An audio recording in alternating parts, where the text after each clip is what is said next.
मेरा नाम है Rajat and you are watching India's number 1 Hindi gay story channel. दोस्तों, कहानी को शुरू करने से पहले मेरी आप सभी से एक रिक्वेस्ट है। प्लीज़ वीडियो को लाइक करिए, सभी लोग कमेंट करेंगे और चैनल को सब्सक्राइब करेंगे। मई का महीना खत्म होते होते गर्मी अपने चरम पे पहुंच गई थी।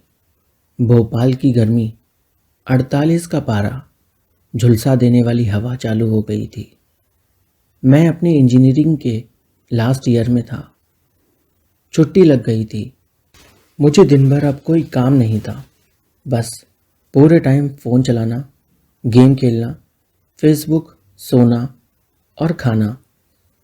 22 साल की उम्र थी, बस यही सब कुछ चल रहा था।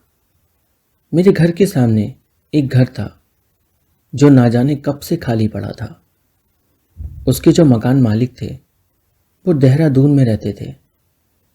22 मई की सुबह 7 बजे जब मैं उठा, मैं घूमने निकल गया। उस दिन जब दरवाज़ा खोला तो सामने एक ट्रक खड़ा था। कुछ लोग सामान उतार रहे थे। मैं वो देख सीधा निकल गया और रास्ते में सोच रहा था कि आ गए होंगे वो, क्योंकि कोई किराए पे तो लेने आया नहीं अभी तक। मैं घूम के वापस आया। सामान अभी भी उतरना चालू ही था। मैं गेट को बंद करने वाला ही था, तभी एक लड़का सफ़ेद बनियान पहने पसीने से लथपथ होकर बाहर निकला। उसका गोरा बदन, पसीने से चिपकी बनियान उसके जिस्म को उभार कर दिखा रहे थे। डायमंड शेप उसका फेस, मैं देखता ही रह गया। उसे देखते देखते मेरा हाथ दरवाजे में दब गया और मुझे पता ही ना चला। मैं जोर से चिल्लाया। उसने मेरी तरफ देखा, हाथ दिखाया। मैं उसको देखता रहा। मेरा दिमाग थोड़ा रुक गया। उसको रिप्लाई तो नहीं दिया। सोचा न जाने क्या उसको लगा होगा, और वो सामान उठाकर अंदर चला गया। मैं अपने दिमाग को जगह पर लाकर खड़ा था कि अब जब ये आएगा तब बात करूंगा। 5 मिनट हो गए थे, वो आया नहीं। 10 मिनट हो गए, गर्मी चढ़ने लगी। तभी वो बाहर आता, पसीना पोंछते दिखा। मैं झट से बोला, आप यहाँ रहने आए हो? वो मेरे सामने आ गया, पसीना पोंछकर। उसकी ब्राउन आईज, शॉर्ट में से उभरा हुआ उसका, और मैं उसके शॉर्ट्स को देख अंदाज़ा लगाने लगा। वो मुझे देखकर बोला, हाँ, किराए से रहने आया हूँ। मैं अपने दिमाग के घोड़े दौड़ा रहा था, और तभी वो बोला, एक काम कर दोगे मेरा? मैंने कहा, हाँ हाँ बोलो। तो वो बोला, पानी पिलाओ। मैं कुछ अजीबोगरीब सुन बैठा और बोला, हाँ। वो मुझे देखकर बोला, अरे पानी लाओ ना अंदर से, मैं पानी मांग रहा हूँ। मैं कुछ और समझ बैठा था। मैं अंदर से उसके लिए एक पानी की बोतल लाके दिया। वो वापस अपने घर चला गया। मैं भी फ्रेश होने चला गया, पर मेरे दिमाग में उसके साथ ना जाने क्या क्या आइडिया आने लगे थे। मेरे रूम की अलमारी में ढेर सारी टैबलेट्स थीं, जेलीज रखी थीं। मैं किचन में गया, मिक्सर में आम और एक टैबलेट को डाला और चीनी के साथ उसे पीस दिया, और जूस की बोतल में भरकर उसके घर पर पहुंच गया। मैंने बेल बजाई। काफ़ी देर बेल बजाने के बाद दरवाज़ा नहीं खुला। मैंने फिर से बेल बजाई, और इस बार लगातार तब तक बेल बजाता रहा जब तक दरवाज़ा नहीं खुल गया। वो हड़बड़ाते हुए बाहर आया और बोला, क्या हो गया, क्या हो गया? मैंने उसको बोतल दी और बोला, कुछ नहीं हुआ, बस तुम्हारे लिए जूस बनाकर लाया था, पियोगे? उसने जूस की बोतल ली और बोला, अंदर आ जाओ, बाहर क्यों खड़े हो? मैं अंदर गया। उसने सोफ़ा अभी खोला ही था। बोला, बैठ जाओ इस पर। मैं बैठ गया। वो इधर उधर की बातें कर रहा था, साथ ही साथ सामान भी लगा रहा था। फिर उसने सामान एडजस्ट किया और उसने मुझे देख लिया कि मैं देख रहा हूँ। उसने मुझसे इशारे करके बोला, लेगा क्या? मैंने उसकी तरफ हैरानी से देखा और बोला, क्या? तो वो बोला, जूस लेगा क्या? तेरे लिए भी लाऊं? मैंने उसको बोला, नहीं नहीं, ये तुम्हारे लिए लाया हूँ, ठंडा जूस है, तुम पी लो इसको अभी। वो बॉटल उठाकर मुंह लगाकर उससे ही पीने लगा। मैं फटाफट वहाँ से निकल गया। मुझे पता था अब ये जूस पीने के बाद उसके साथ क्या होने वाला है। वो अपने खुद के ऊपर से काबू खोने वाला था, क्योंकि मैंने उसमें एक टैबलेट मिला दी थी। मुझे लगता है ये सबसे आसान तरीका है किसी की भावनाओं को जानने का। अगर वो सच में किसी लड़के में इंटरेस्टेड है तो वो दवा खाकर किसी भी लड़के को देखकर उत्तेजित हो उठेगा। और मैं तो वैसे भी दिखने में इतना स्मार्ट हूँ, एकदम हैंडसम, तो फिर भला वो कैसे नहीं पिघलेगा। ये सोचकर मैं वहाँ से निकल गया। उसने पूरा जूस मेरे सामने ही पी के ख़त्म कर दिया।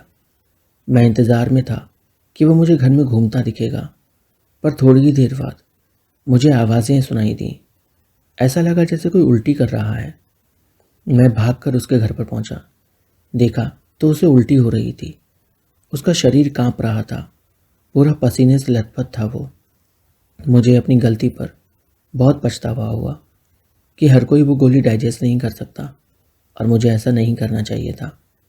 मैंने उसको संभाला, बाथरूम ले गया, उसके चेहरे को साफ करा, उसे कुल्ला करवाया, फिर सोफे पे बिठाया और उसकी उल्टी को साफ किया। वो मुझसे बोला, थैंक यू। मैंने उसको बोला, आई एम सॉरी। उसने कहा, किस लिए? अब मैं उसको बता नहीं सकता था, तो मैंने बात को टाल दिया और बोला, ये शायद आम आपको डाइजेस्ट नहीं हुए, मैंने ही आपको जूस बना के दिया था जिसकी वजह से आपको उल्टी हो गई। उसने कहा, कोई बात नहीं, मुझे बहुत गहरी नींद आ रही है। ये बोलते बोलते वो मेरी गोद में ही सर रख के सो गया। अब मैं उठ नहीं सकता था। वो मेरी गोद में सर रखे हुए था। मैं उसे बस देखे जा रहा था। ये पहली बार था जब मेरे अंदर उसके लिए हवस नहीं थी, बस मैं प्यार से उसे देख रहा था। मैंने प्यार से उसके बालों में हाथ फिराए और उसके होठों पर हल्के से अपनी उंगलियां फिराई। उसके गालों को छुआ, उसकी पलकों को अपने होठों से चूमा और फिर मैंने उसके उन होठों पर अपने होठ रख दिए और बस यूं ही होठ रखा रहा। वो काफ़ी गहरी नींद में था, उसे कुछ भी होश नहीं था। मैं चाहे तो कुछ भी कर सकता था, पर मेरे मन में आज ऐसा कुछ भी नहीं था। मैंने कुछ भी नहीं किया। वो मेरी गोद में सर रख के लेटा रहा। लगभग 1.5 घंटे के बाद उसकी नींद टूटी और तब वो उठ के एकदम से बैठ गया और मुझसे सॉरी सॉरी कहने लगा। मैंने उससे कहा, कोई बात नहीं, ऐसा हो जाता है, आपने इतनी शिफ्टिंग की है, सामान लाए हो, थकान हो गई होगी आपको, आराम करो आप। मैं घर के बाहर निकल रहा था तो उसने मुझे रोका और बोला, तुम्हारा वैसे नाम क्या है? मैंने उसको बोला, मेरा नाम सत्यम है, और तुम्हारा? तो उसने बताया, उसका नाम प्रशांत है। मैंने उससे कहा, ठीक है प्रशांत भाई, मिलते हैं। उसने भी कहा, ठीक है। मैं अपने घर तो आ गया था, पर मेरे मन में अभी भी उसको लेकर टेंशन थी कि वो दवा खाकर कहीं उसे कोई इन्फेक्शन ना हो गया हो, कहीं वो कोई प्रॉब्लम में ना आ जाए। मैं बार बार चेक करना चाहता था और इसीलिए मैं अपनी कमरे की खिड़की से उसे लगातार देखे जा रहा था। बस उसी घर पर नज़र थी मेरी और पूरे टाइम बस उसी को देख रहा था। उस दवा का उस पर ज़्यादा असर हो गया था। उसे बहुत ज़्यादा गर्मी लग रही थी। उसने पंखा फुल पर कर दिया था और सिर्फ अंडरवियर में अपने घर में घूम रहा था। मैं अपनी खिड़की से उसे साफ देख सकता था। जब वो सामान उठा के इधर उधर रख रहा था, उसके बदन से बहता हुआ वो पसीना उसके चेहरे से होते हुए नीचे तक जा रहा था, उसके छाती से होते हुए, पैरों से होते हुए, और वो उस पसीने में सोने सा चमक रहा था। उसे देखकर मैं अपनी फीलिंग्स को रोक नहीं पा रहा था। मुझे समझ नहीं आ रहा था कि मैं अब आगे क्या करूं। पहले तो मैं जब भी कोई लड़का दिखता था, मैं उसको पटा के बस उसके साथ मुंह मार लेता था, लेकिन इस बार मेरे मन में ऐसा नहीं था। मैं उसे पाना चाहता था। मैं चाहता था प्रशांत मेरा हो जाए, क्योंकि वो एकदम चिकना था, गोरा था और बहुत अच्छा था। उसका नेचर भी बहुत अच्छा था। उस शाम मैं घबराहट में था, मुझे चैन नहीं आ रहा था। शाम को फिर से मैं उसके घर पहुंच गया। दरवाज़ा खटखटाया। उसने दरवाज़ा खोला, मुझे देखकर बोला, आ जाओ सत्यम, अंदर आओ। मैं अंदर गया। मैंने उससे पूछा, अब कैसी तबीयत है, ठीक तो हो ना? उसने बोला, हाँ अब ठीक हूँ। सत्यम की जान में जान आई ये जानकर कि फ़िलहाल अब प्रशांत ठीक है, क्योंकि सत्यम को अंदाज़ा नहीं था कि उसकी इस हरकत का प्रशांत के ऊपर कितना भारी असर पड़ेगा। सत्यम तो बस मज़े करना चाहता था, लेकिन अब उसके दिल में प्रशांत के लिए प्यार पनप रहा था, क्योंकि कभी कभी गिल्ट से ही प्यार पैदा हो जाता है, और ऐसा ही अब सत्यम के साथ हो रहा था। वो प्रशांत को चाहने लगा था। उसने प्रशांत से पूछा, रात का क्या प्लान है, क्या खाओगे? प्रशांत बोला, खिचड़ी बना लूँगा।